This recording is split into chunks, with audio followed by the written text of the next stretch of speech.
Hello, I'm Grayson Ottaway. Welcome back. This is Marvelous Videos. The Northman 2022 Explored. Robert Eggers' 2022 historical action film follows the style of his previous films like The Lighthouse and The Witch, starring the likes of Alexander Skarsgård, Ethan Hawke, Nicole Kidman, and Anya Taylor-Joy. The film is about a young prince named Hamlet who was left to fend for himself after his uncle killed the king and took the queen. Based on a 13th century work by Saxo Grammaticus, the film feels like a conversation with Shakespeare's Hamlet, which was also inspired by Grammaticus's work. Eggers' film essentially feels like it is the child born after the union of Zack Snyder's 300 and Shakespeare's Hamlet. In this video, we'll explore The Northman, a film that blends methodic violence with madness. Let's begin, shall we? But before we do, a very small request. If you like our content, please support this channel by subscribing. Small click for you, but for us, it means so very much. Thank you. Let's get into it. Conquer Your Fate, The Northman 2022. The movie begins with a male witch praying to Odin. The witch's bold and slightly trembling voice essentially tells us that the film is about a young prince whose thirst for vengeance shall get quenched at the fiery gates of hell. In other words, an erupting volcano. Nevertheless, the smoking and the rumbling volcano are replaced by a rune card reading Hansfrey or Raven Island. But beware, most of the subtitles got it wrong, which read North Atlantic. That's the case with almost all other runic cards that appear in the film. Anyway, the year is 895 AD, and King Orvandil of Raven Island has returned after spending several months overseas, accumulating his exploits. Everyone on the island welcomes the Raven King. Clearly, he is loved by one and many. He then goes on to unite with his wife Gudrun, played by Nicole Kidman, and his heir Ameleth. Interestingly, director Robert Eggers did extensive research whilst making the film and got help from Viking culture experts. Ameleth's story is loosely based on a series of oral traditions that were penned down by Saxo Grammaticus in 1200. King Orvandil gives Prince Ameleth a neckpiece that was once worn by another prince. Throughout the film, Ameleth will ensure that he keeps possession of his father's gift. It is only now that the king's half-brother, Fjolnir, arrives, and the king asks for a cup for Fjolnir. Queen Gudrun offers him her own cup, which he gladly accepts, but the jester, played by Willem Dafoe, sours the moment by saying, "Look how the queen's cup grows wet for more men than her king." He goes on to ask if it was sweet silver or hard iron that bought Fjolnir the cup. Although it may seem like a trivial thing to happen, the scene bears far more profound implications. However, it turns out that King Arvandel has suffered a wound that could very well turn fatal, and he believed it was time to awaken the Viking in Hamlet. His queen tells him that he is just a puppy, but Arvandil knew it was time for Hamlet to be named his heir. Arvandil takes his young son to the temple, where the jester Hymir was serving as the priest. Hamlet was supposed to complete a spiritual ceremony, which was to kill the boy's innocence and turn him into a ruthless, brave warrior.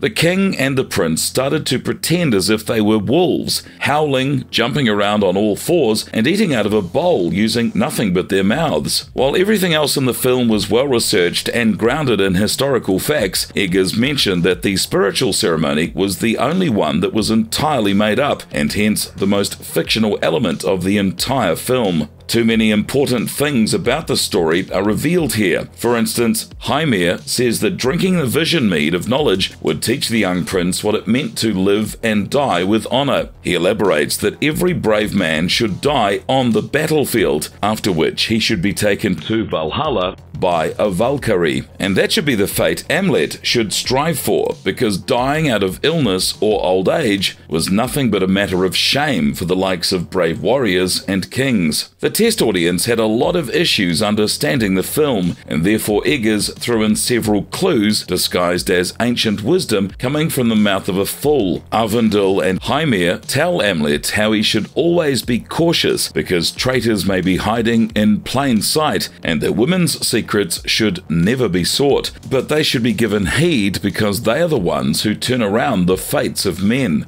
Lastly, Arvindil makes his son promise that if he ever dies of an enemy's blade, the prince should avenge him. At the end of the ceremony, Arvindil takes his son's hand and sticks it into his wound. What Ameleth sees then shocks him. Ameleth sees his family tree, with himself as the last king. But the worst comes to place when Ameleth and Arvindil come out of the temple. The king gets shot by several arrows. Fjolnir reveals himself as the traitor and decapitates his brother, the king. Fortunately enough, Ameleth manages to escape into the forest after cutting the nose of one of Fjolnir's men. Soon Fjolnir takes control of the kingdom and abducts Queen Gudrun, who howls and cries while being carried away by Fjolnir. Ameleth then leaves his home by boat and swears to avenge his dead father and abducted mother. The next chapter is called Kaivan Rus, or the Land of the Rus. Years later, Ameleth grows into a strong man. Alexander Skarsgård trained 6 days a week for 6 straight months, and only then was he able to attain his buff physique as required by the director. He joins a band of Vikings who lived as Berserkers, or men who fought their enemy in a trance-like fury. The Berserkers raid a small town and massacre everyone who was weak, including little children and old men. At the beginning of the battle sequence, Ameleth catches a spear in midair and throws it back at the enemy, killing him. This was inspired by the story of Ordulf in medieval Icelandic stories. Ordulf throws a spear at Gunnar, a Viking hero, who catches the spear and throws it back at Ordulf, impaling his shield and chest. It is there that he meets a witch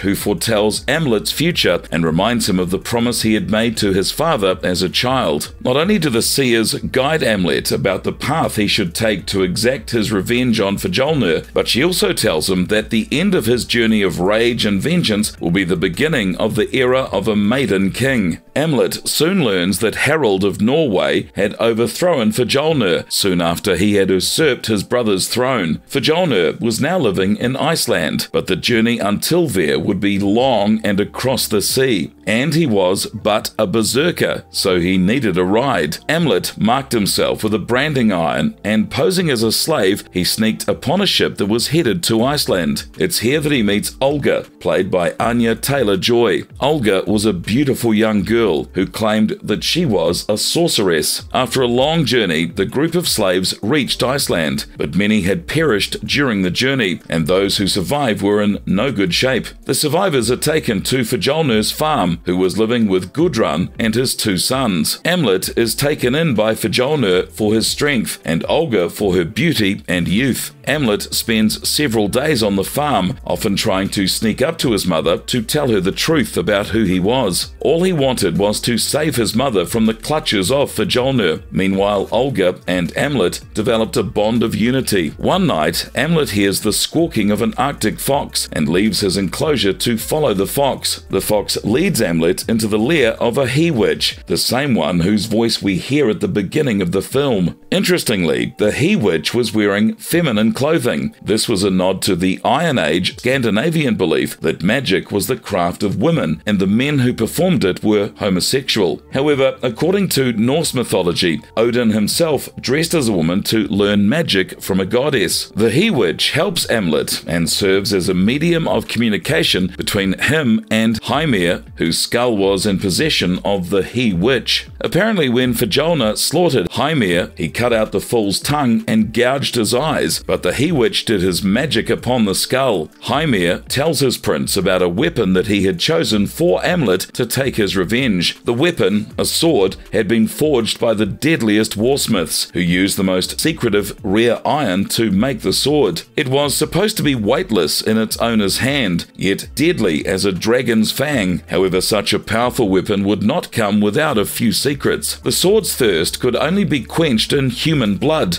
and it could be unleashed only in the darkness of night or at the gates of hell. Now, I don't know if you're a fan of Marvel or not, but there have been many such such swords in the Marvel Universe that demand blood and even make their wielder turn violent. One such weapon was the All Black, a sword that Gore the God Butcher used to slay gods. Another similar sword is the Ebony Blade, which is wielded by Black Knight, who would be played by Kit Harington in the upcoming Marvel films. Ameleth follows the He-Witch's directives and comes to face an undead mound dweller, whom Ameleth defeats by forcing him into the moonlight. After successfully claiming the sword for himself, Ameleth returns to Fjolnir's farm and hides it. The reason why Ameleth doesn't immediately kill Fjolnir is that according to the prophecy, he would kill the traitor king at the gates of hell, and not before. From his initiation ceremony, he had learned not to make any hasty decisions and to act wisely. The following day, Ameleth is chosen as one of the players for the game of Knutleika, a game similar to the present-day Irish game of hurling. In the movie, Knutleika was to be played between the teams of Fjolnir and Hakon, another warlord. Clearly, the game was a spectator game because the crowd cheered for the two teams, and it seemed that winning the game was not only a mark of strength, but was also a question of honor. However, the game soon turns violent because of Hakon's champion, Thorfinn, Toothnasher. He almost kills Fjolnir's son Gunnar, whom Fjolnir had siled on Gudrun. However, Ameleth stops the strongman from killing the child and earns the respect of everyone, including Fjolnir's elder son, Thorir, who follows Ameleth to choose a woman of his liking. Ameleth makes the most of this opportunity and chooses Olga, whom Fjolnir had discarded because she was not willing to yield herself to him. That night, the two of them make love in the forest under the sky. Still lying naked, Olga speaks to the Earth Goddess and seeks the strength to destroy her enslavers. It somewhat reminds me of Lady Melisandre from Game of Thrones, who would often prey on her Lord of Light. It's just that Olga was much gentler than Lady Melisandre and did not put leeches on the private parts of men. On the other hand, Ameleth promises to fill Fjolnir's life with chaos, and as promised, one move from Ameleth throws Fjolnir and his family into a state of shock. Ameleth kills two of Thorir's friends and severs their bodies to create a piece of art that resembled a horse. If you've watched any season of the show Hannibal, starring Mads Mikkelsen, you will find great similarities between Hannibal and Ameleth's work. Nevertheless, witnessing the sorry state of his friends, Thorir goes through a spell of uncontrolled rage. But all he was doing was showing his slaves and other subjects how vulnerable he was emotionally. In the end, Fjolnir had to ask his men to take him away. Nevertheless, Ameleth had fed his blade, but the village's priestess knew better. This distempered spirit will ride again. It wields a hungry blade.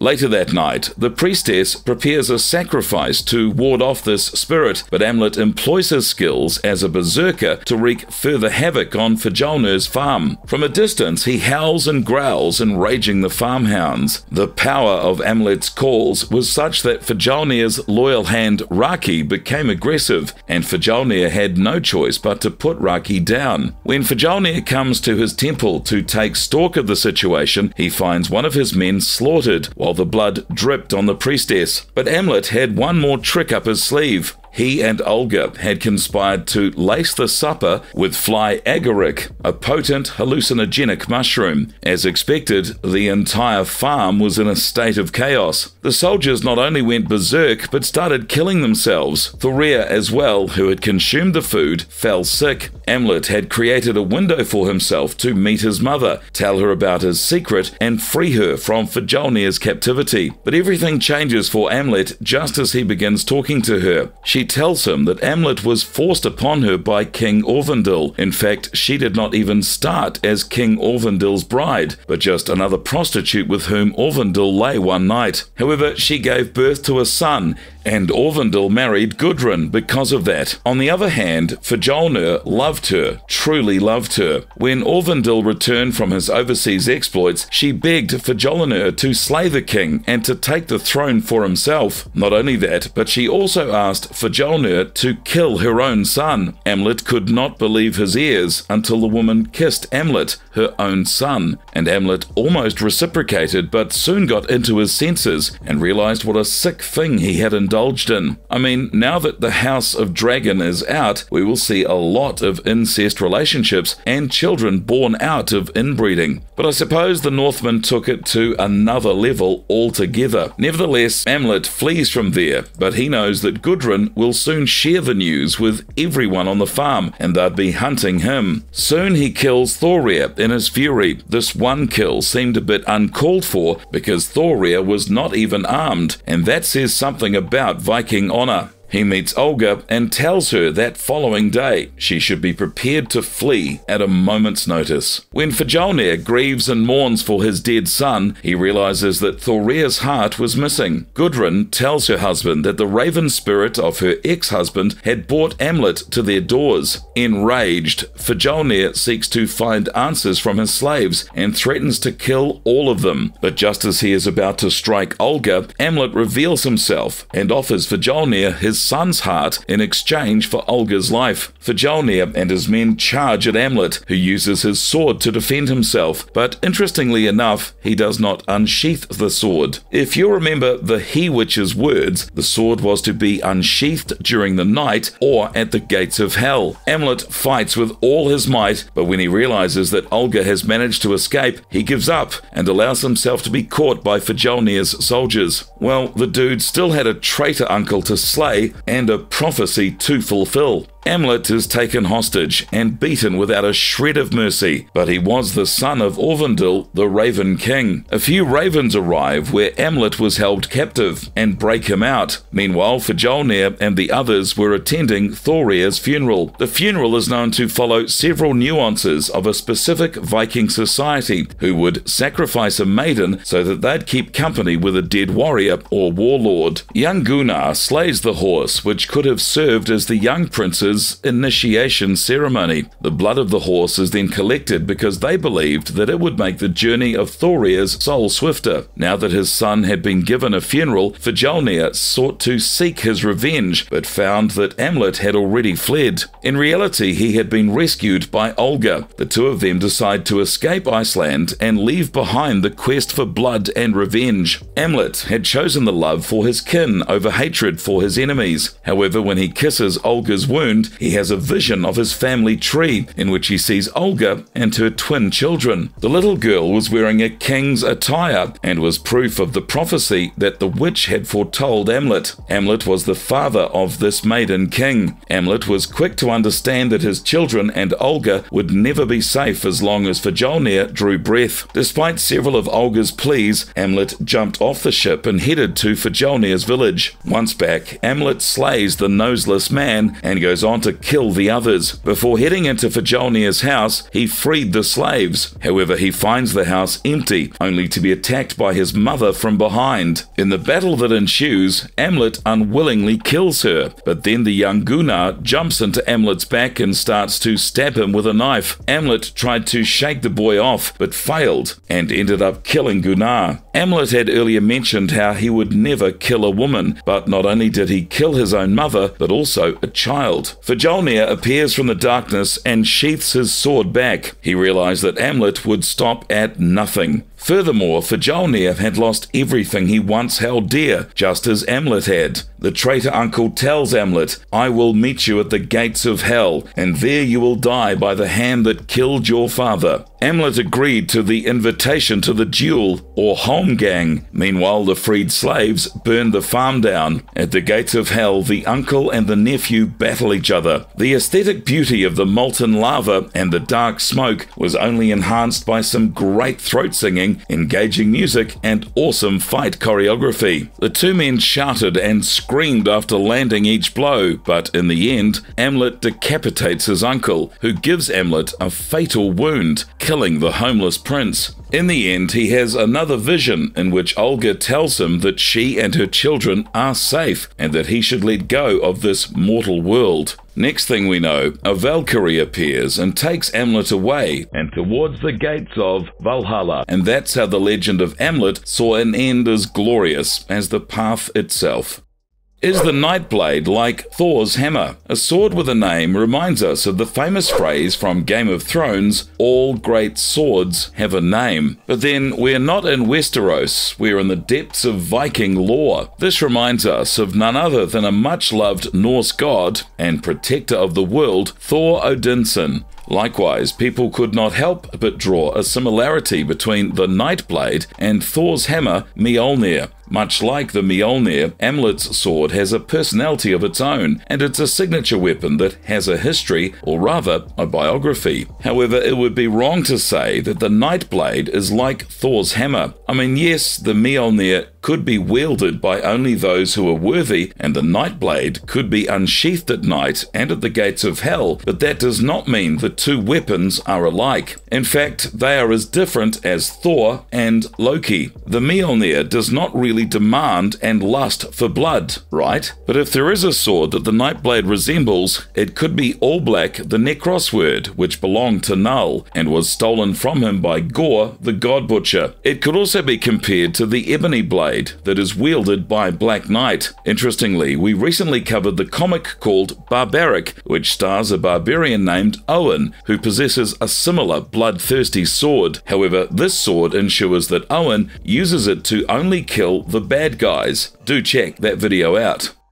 How is it connected to the Hamlet? You know what? The film feels like it has been in conversation with Shakespeare's Hamlet, and yet the Northman is not based on Hamlet. In reality, it is based on the same literary piece of work that actually inspired Hamlet. Written by Saxo Grammaticus, the legend of Hamlet tells a similar tale of a young man going against all odds to seek vengeance. Yet it would be foolish to say that Ameleth and Hamlet do not share any similarities. The most striking link between the film and the play is their names. If you notice, Ameleth is just an anagram for Hamlet. As far as the story is concerned, young Prince Ameleth swears to avenge his dead father who was killed by Fjolnir, Ameleth's uncle. Likewise, in Hamlet, the king of Denmark's ghost asks his son Hamlet to kill the new king, who was Hamlet's uncle. Shakespeare's play invests a great deal of time portraying how Hamlet contemplates his future actions. Egger's protagonist is determined about his course of action from the get-go. All he wishes is to avenge his father, rescue his mother, and kill her uncle. And yet, when such an opportunity presents itself to Ameleth, he delays the course of action, apparently because the deed had to be done at the gates of hell and nowhere else. Much like Hamlet's Ophelia, Ameleth's Olga helps him in whatever way she can, but unlike Olga, Ophelia meets a terrible end.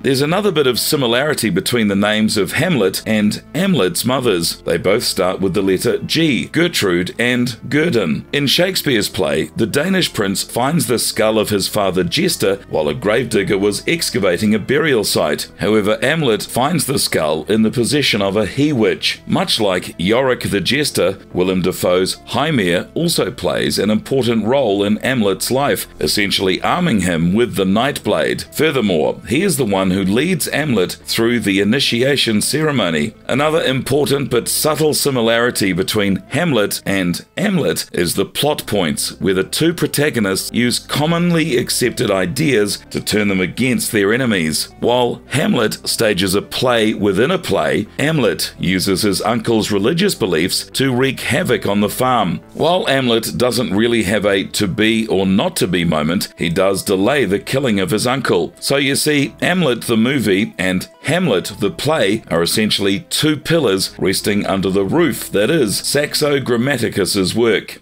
Marvelous verdict. Although the film tanked upon its release, we are aware of the opinion that The Northman is a piece of work that's a staggering feat in the world of bloody and visceral filmmaking. The film is nihilistic, chaotic, and horribly violent, yet it manages to bring to life a historical epic in a sense that it was expected to. With great acting and amazing music, the film succeeded in more ways than one, yet the blood-soaked adventures and haunting sorcery could not appeal to the mass audience, but to me, The Northman is one film that perfectly blurs the line between mysticism and realism. Let me know what you think about it. If you've liked our content, please don't forget to leave a like and do subscribe to us if you haven't already. Thank you, have a good one, and please be safe.